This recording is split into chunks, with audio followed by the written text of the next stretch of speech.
Myself Naveen Kumar Chaudhary. Today I want to discuss chapter number 5, Separation of Substances, Subject Science, Class 6 and Day 3. In the previous videos, it was discussed by me about the mixture, the homogeneous mixture and heterogeneous mixture, separation of solid substances from a mixture by using our hands, and that is called the process. That process is called the hand picking.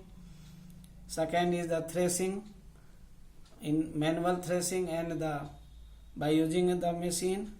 Third is the windowing, and fourth is the shaving. Today I want to discuss the separation of insoluble solids from a liquid, means water. This process can be done by the process of sedimentation and decantation. You can see in this activity, to separate a mixture of sand and water by sedimentation and decantation, insoluble substances that are heavier than liquid can be separated by the sedimentation and decantation. You see in this activity, the process of settling down the heavier insoluble particles at the bottom of a liquid is called the sedimentation. The heavier insoluble particles that settle down at the bottom of the liquid are called sediment. After that, the process of pouring out a clear liquid from a vessel, it means after sedimentation, without disturbing that sediment, is called the decantation. We can separate the insoluble solids from a liquid by the process of sedimentation and decantation. This is the first process. The second process is the loading.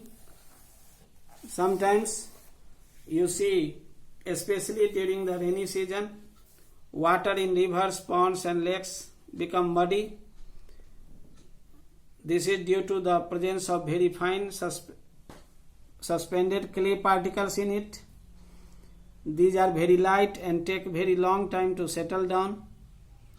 The process of settling down of suspended clay particles can be made faster by the method of loading. This is done by rotating a piece of alum in muddy water. This process of increasing the rate of sedimentation in a suspension by adding some chemicals to it. It is called the loading. Because alum is soluble in water, the particles of alum entangle suspended clay particles and make them heavier.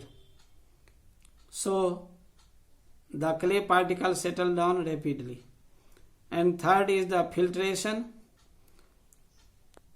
You ever see, when you want to make a cup of tea, after the completion of tea, you use a tea strainer to separate the tea leaves from the liquid tea,